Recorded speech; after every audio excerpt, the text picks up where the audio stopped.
स्वामी ओम. तुमच्या आसपास अशी व्यक्ती असेल जी पहाटेपासून रात्रीपर्यंत उशिरापर्यंत काम करते, तरीही तिच्या चेहऱ्यावर थकवा नाही. प्रत्येक गोष्ट तत्काळ शिकते. बोलताना मुद्देसूद बोलते, नियमांना धरून बोलते. बाहेरून एकदम वज्रासारखी पण आतून एकदम मऊ. अशी जर व्यक्ती तुमच्या आसपास असेल तर समजून जा की ही वृश्चिक राशीची व्यक्ती आहे.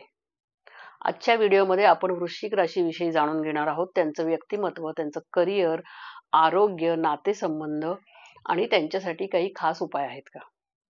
नमस्कार, मी वास्तू एक्सपर्ट भाग्यश्री ओरसे तुम्हा सर्वांचं तुमच्या आवडत्या ॲस्ट्रो वास्तू भाग्यराज या यूट्यूब चॅनलमध्ये स्वागत करते. चॅनलला ज्यांनी सबस्क्राईब केलेलं आहे त्या सगळ्यांचे मनापासून धन्यवाद.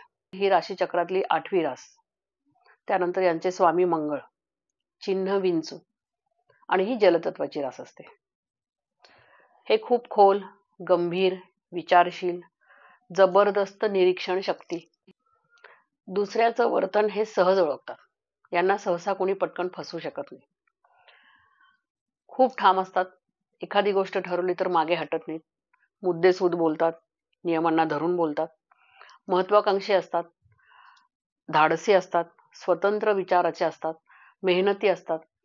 उत्तम ग्रहणशक्ती असते यांच्यामध्ये. कोणतीही गोष्ट पटकन हे ग्रहण करू शकतात. कामाचा पाठ पुरवठा करणारे असतात. यांना कायम कामात गुंतलेलं राहायला आवडतं. त्यानंतर धाडसी असतात, प्रचंड इच्छाशक्ती.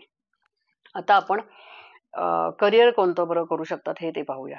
करिअरच्या बाबतीत सांगायचं झालं तर यांच्यासाठी उत्तम क्षेत्र म्हणजे हे डिटेक्टिव्ह होऊ शकतात, CBI, रॉ एजंट किंवा मग गुप्तचर संस्था, डॉक्टर होऊ शकतात चांगले, सर्जन होऊ शकतात, ॲडव्होकेट होऊ शकतात, पोलीस डिपार्टमेंट किंवा आर्मी, डिफेन्स यामध्ये जाऊ शकतात. त्याच्यानंतर गव्हर्नमेंट जॉबमध्ये जाऊ शकतात, प्रशासकीय अधिकारी, गव्हर्नमेंटमध्ये मोठ्या पदावरती म्हणजे मोठे उच्चपदस्थ अधिकारी होऊ शकतात, CEO किंवा HR, मॅनेजर. त्यानंतर ओकल्ट सायन्समध्ये जाऊ शकतात, मानसशास्त्र या काही फील्ड्स आहेत जिथे हे चांगली प्रगती करू शकतात. किंवा मग पेट्रोल, शस्त्र पुरवठा या सगळ्या ह्याचेही उद्योग त्यांच्यासाठी इथेही ते फ्लरिश करू शकतात. आता नातेसंबंधांच्या बाबतीत सांगायचं झालं तर प्रेमामध्ये हे खूप भावनिक आणि प्रामाणिक असतात. पण यांना कोणी प्रेमात फसवलं तर मग एक तर हे ते यांना पटकन सहन होत नाही आणि मग ते आयुष्यभरासाठी त्या माणसाचं नाव टाकतात. सहसा जास्त बोलत नाहीत किंवा जास्त बोलायला यांना आवडत नाही, पण भावना मात्र यांच्या तीव्र असतात. आपलं दुःख पटकन कोणाजवळ शेअर करत नाहीत आणि कुटुंबाबरोबर किंवा कुटुंबातल्या प्रत्येक नात्यासाठी समर्पित असतात, अगदी कर्तव्यनिष्ठ असतात. कोणतंही नातं 100 काय 200% निभवतात. प्रत्येक नात्यासाठी अवेलेबल असतात आणि तेही आनंद. वृश्चिक राशीची महिला म्हणजे कर्तबगार, कर्तव्यनिष्ठ, प्रचंड आत्मविश्वास, त्याच्यानंतर आकर्षक असतात, स्वतःचे निर्णय स्वतः घेतात, यांच्यावर कोणीही वर्चस्व गाजवू शकत नाही. वृश्चिक राशीची म्हणजे कोणतंही नातं असू दे, आईचं, पत्नीचं, बहिणीचं, सगळ्यासाठी त्या अगदी कर्तव्यनिष्ठ असतात. प्रत्येक नातं 100 काय 200% निभवतात. कुटुंबासाठी काहीही कितीही करायची तयारी असते. कर्तबगार असतात, म्हणजे कोणत्याही जिथे काम करतील तिथं उच्च पदस्थ अधिकारी वगैरे किंवा मोठ्या प्रमोशन वगैरे मिळून मोठ्या अधिकारी होऊ शकतात, कारण मेहनत खूप घेतात. आणि वृश्चिक राशीची जर आई असेल तर तिच्या मुलांसाठी म्हणजे ती स्वतःच्या मुलांना सगळ्या संधी मिळवून देण्यासाठी खटपट करत असते कायम. आपल्या मुलांसाठी, आपल्या कुटुंबासाठी खूप राबते.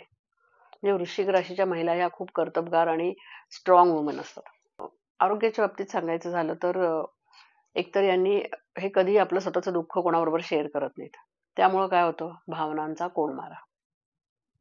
आणि मग ह्याचा सगळ्याचा परिणाम काय होतो, एकतर आपलं मानसिक संतुलन खराब होतं आणि त्यामुळे निद्रानाश, झोपेचे तक्रारी सुरू होतात आणि झोप झाली नाही की त्याचा परिणाम मग आपल्या डायजेशनवर होतो.